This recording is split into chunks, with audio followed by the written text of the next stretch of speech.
Hey there, amazing people. I'm thrilled to have you here today. Thank you for choosing our video on Pedro Mendinueta y Múzquiz. Sit back, relax, and enjoy the ride. Pedro Mendinueta y Múzquiz, June 7, 1736 in Elizondo, Navarre. 1825, was a Spanish lieutenant general and colonial official. From January 2, 1797 to 1803 he was viceroy of New Granada. He was a knight of the Order of Santiago, and he was awarded the Gran Cruz of Carlos III. Moving forward, we'll be taking a closer look at background. Mendinueta began his military career as an infantry cadet in 1756. He arrived in America for the first time in 1763, charged with organizing the militias in Cuba and Puerto Rico. He returned to the New World in 1782. In 1783 he was part of the army in Havana.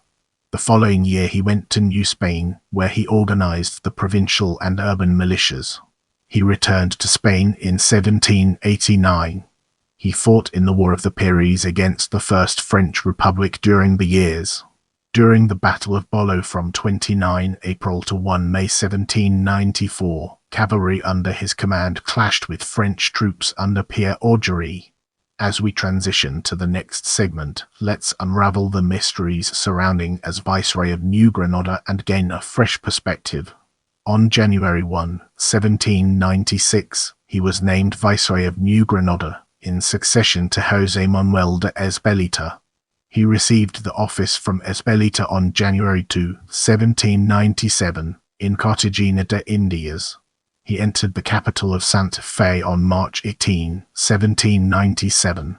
During his term of office, he provided water to the western part of Santa Fe, taking it from the Rio del Arzobispo. He improved communications with Tunja, Velez, Carrara and other cities of the north by improving the road towards Venezuela. He supported scientific investigations in the Viceroyalty.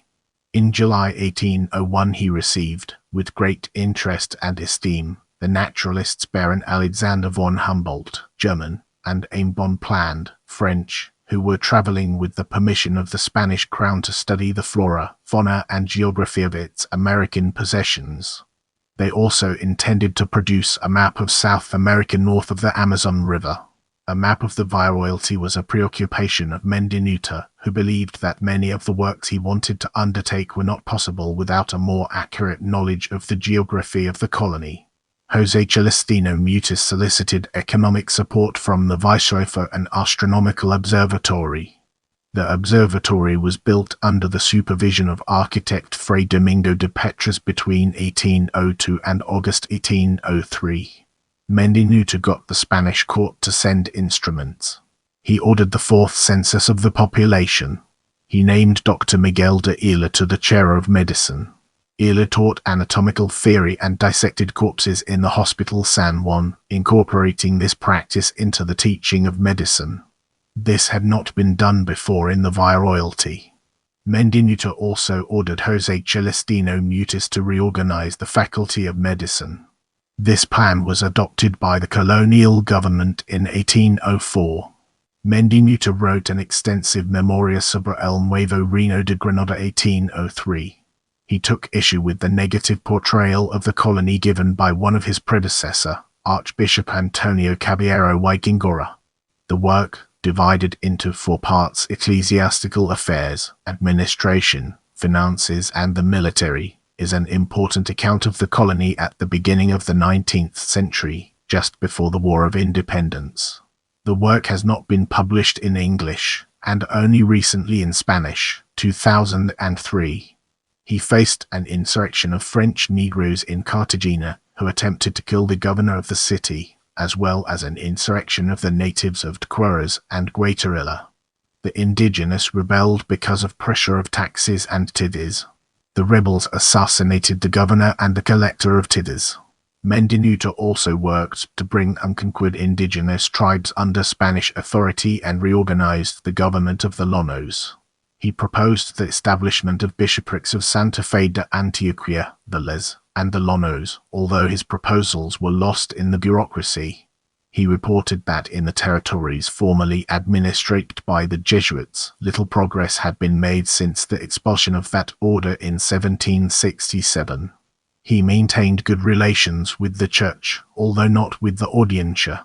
He tried to increase the supply of medicines to the poor and reorganized the Hospital San Juan de Dios in Bogotá, providing for a monthly inspection to ensure that the poor were receiving adequate attention there. He took a similar interest in other hospitals in the colony. He founded the pest house in Bogotá. In 1801 he took largely successful sanitary measures to avoid a new epidemic of smallpox. Mendinueta had a reputation as a hard worker and a man of advanced ideas. He had many plans to improve the colony, some of which he was not able to put into effect. Recent wars with Britain and France had wrecked the economy and stimulated smuggling, and the public treasury was not able to support some of his ideas. Like his predecessor Ezpeleta, he worked hard to combat smuggling, but with little effect. He supported the foundation of the Sociedad Patriótica de Amigos del Paz, Patriotic Society of Friends of the Country. The newspaper El Correo Curioso began publishing during his term. Antonio Norio, a foreigner of Colombian independence, returned surreptitiously to the colony. Mendinueta had him arrested, violating a promise of amnesty July 19, 1797. With our curiosity piqued, let's embark on a dedicated exploration of back in Spain and its fascinating intricacies. Upon completion of his term as viceroy, Mendinueta returned to Spain on September 22, 1803. In 1807 he was named Chief Inspector of Military Services, member of the Supreme Council of War and Advisor of State. During the French invasion he was taken prisoner. In 1814 he was named head of the Supreme Council of War by King Ferdinand VII. Mendinueta retired in 1822 and died in 1825. If you want to see more videos like this, make sure to subscribe and turn on notifications.